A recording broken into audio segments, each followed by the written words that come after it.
তারা আওয়ামী লীগের নেতৃত্বে ৭১-এ মুক্তিযুদ্ধ করে দেশটাকে স্বাধীন করেছিলাম। আজকের যারা প্রজন্ম আছে তারা আমাদের সেই চেতনা, মুক্তিযুদ্ধের চেতনা ধারণ করেই আওয়ামী লীগকে আগিয়ে নিয়ে যাবেন এবং আমরা আশা করি কিয়ামত পর্যন্ত আওয়ামী লীগ ক্ষমতা থাকবে, কেউ এখান থেকে হটাতে পারবে না ইনশাআল্লাহ। জি, অসংখ্য ধন্যবাদ। এবার একটু ভিন্ন দিকে যাচ্ছি, সেটি হচ্ছে প্রিয় নেতা, আপনি কমান্ডার, মানে ঢাকা মহানগর ইউনিটের কমান্ডার, আপনি মুক্তি যোদ্ধাদের নেতৃত্ব দিচ্ছেন এই সরকারের আমলে। ইতিপূর্বে আমরা শুনেছি যে অন্য সরকারের আমলে কিন্তু মুক্তিযোদ্ধারা ততটা সুবিধা বঞ্চিত ছিল অনেকটাই। আসলে কি ধরনের সুবিধা, আপনারা কি ধরনের সম্মানই ভোগ করছেন? সুবিধা বলবো না, সম্মানই। আগামী আমাদের 1975 সালে 15ই আগস্ট জাতির জনক বঙ্গবন্ধুকে সপরিবারে হত্যা করে আমাদের মুক্তিযুদ্ধের চেতনাটাকে বিনষ্ট করে দিয়েছিল সেই রাজাকারের প্রেতাত্মারা। জি, কেউ করেছিল, কিন্তু তারা কামিয়াব হইতে পারে নাই। দীর্ঘদিন পরে হলো আমরা জননেত্রী শেখ হাসিনার নেতৃত্বে আমরা ওভারকাম করেছি। আমরা বঙ্গবন্ধুর স্বপ্নে সোনার বাংলা করতে সক্ষম হয়েছি।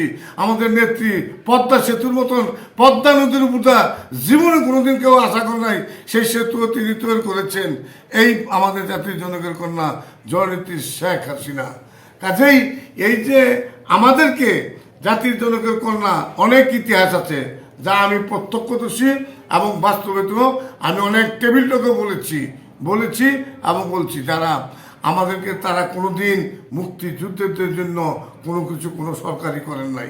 একমাত্র সরকার জননেত্রী শেখ হাসিনা সরকার, মাননীয় প্রধানমন্ত্রী জননেত্রী শেখ হাসিনা মুক্তিযোদ্ধাদেরকে যা দিয়েছে, যা করেছেন তা আমরা ভাষায় প্রকাশ করতে পারবো না। আমরা রাষ্ট্রের সর্বোচ্চ সম্মানের অধিকারী। এখন আমাদেরকে রাষ্ট্র সম্মান দিচ্ছে, আমরা মরে গেলেও আমাদেরকে রাষ্ট্রীয় মর্যাদায় দাফন করছে। এর থেকে চাওয়া পাওয়ার কিছু নয়। আমরা অনেক অনেক খুশি জননেত্রী শেখ হাসিনার প্রতি এবং আল্লাহর প্রতিও আমরা খুশি এবং আল্লাহর কাছে আমরা নামাজ পড়ে প্রার্থনা করি জননেত্রী শেখ হাসিনাকে আরও দীর্ঘায়ু দাও, ওনাকে সুস্থ রাখো। তিনি এই দেশের বোকা লাগনা মানুষের মুখে হাসি ফুটেছেন, মুক্তিযোদ্ধাদেরকে সমাজে সম্মানিত করেছেন। আল্লাহ তুমি পৃথিবীর মুখে তাকে সম্মানিত করো, এইটাই আমাদের প্রার্থনা।